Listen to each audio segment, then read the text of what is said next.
বজরংবলী এবং শনি মহারাজের অত্যন্ত প্রিয় এই সব রাশির জাতকরা। নমস্কার প্রিয় দর্শক বন্ধুরা, কৃষ্ণার্জুন চ্যানেলের পক্ষ থেকে জানাই আপনাদের আন্তরিক স্বাগত। চলুন বন্ধুরা দেখে নেওয়া যাক আপনিও কি আছেন এই রাশির তালিকায়। শাস্ত্র অনুযায়ী শনিদেব হলেন বজরংবলীর পরম ভক্ত, তাই বজরংবলী যাদের ওপর সন্তুষ্ট হন তাদের ওপর নিজের অশুভ দৃষ্টি নিক্ষেপ করেন না শনিদেব। বজরংবলীর আরাধনা করলে সেই কারণেই শনির অশুভ দশা থেকে মুক্তি পাওয়া যায়। হনুমান যখন কাউকে বিপদ থেকে রক্ষা করেন সেই ব্যক্তিকে শনি তার কর্ম অনুযায়ী ফলাফল দিয়ে থাকেন। জ্যোতিষ শাস্ত্রে বলা হয়ে থাকে যে প্রত্যেক রাশির ওপর কোনো না কোনো দেবতার শুভ প্রভাব থাকে। মেষ রাশি, হনুমানের আশীর্বাদ সব সময় বজায় থাকে মেষ রাশির জাতক জাতিকাদের ওপর। বজরংবলীর কৃপায় এদের কখনো আর্থিক সংকটের মুখে পড়তে হয় না। সারা জীবন ধরে আর্থিক সমৃদ্ধি লাভ করেন মেষ রাশির জাতকরা। সিংহ রাশি, বজরংবলীর আরেকটি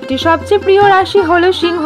এদের সব সময় সব বিপদ আপদ থেকে রক্ষা করেন হনুমানজি। নিয়মিত বজরংবলীর আরাধনা করলে এরা জীবনে প্রচুর সাফল্য এবং সম্মান লাভ করেন। জীবনের সব ক্ষেত্রে উন্নতির শিখরে পৌঁছাতে পারেন সিংহ রাশির জাতকরা। কুম্ভ রাশি, কুম্ভ রাশির জাতকদের ওপরেও সবসময় থাকে হনুমানজির আশীর্বাদ। বজরংবলীর কৃপায় এরা জীবনের সব চ্যালেঞ্জ সহজেই উত্তীর্ণ হতে পারেন। আরাম এবং বিলাসিতার মধ্যে এরা সারা জীবন কাটান। বৃশ্চিক রাশি, বৃশ্চিক রাশির জাতকরাও বজরংবলীর প্রিয় হন। হনুমানের আশীর্বাদে এরা প্রচুর অর্থ উপার্জন করতে পারেন। চাকরি হোক বা ব্যবসা, কেরিয়ারে প্রচুর সাফল্য লাভ করেন এরা। কর্মফলের দেবতা শনি তুলা রাশিতে উচ্চ স্থানে থাকেন। শনির শুভ প্রভাবে জীবনে সাফল্য লাভ করেন তুলা রাশির জাতকরা। এছাড়াও শনি হলেন মকর এবং কুম্ভ রাশির অধিপতি গ্রহ। শনির দয়ায় এই দুই রাশির জাতকরা জীবনে যে কাজে হাত দেন তাতেই পান সাফল্য। এরা জীবনে যেমন উন্নতি করেন তেমনি খ্যাতি এবং প্রতিপত্তির শীর্ষেও পৌঁছাতে পারেন। প্রিয় দর্শক বন্ধুরা, কেমন লাগলো আজকে আপনাদের এই ভিডিওটি কমেন্ট সেকশনে জানাতে কিন্তু ভুলবেন না। ভিডিওটি যদি আপনাদের ভালো লেগে থাকে অবশ্যই লাইক, শেয়ার এবং সাবস্ক্রাইব করে দেবেন।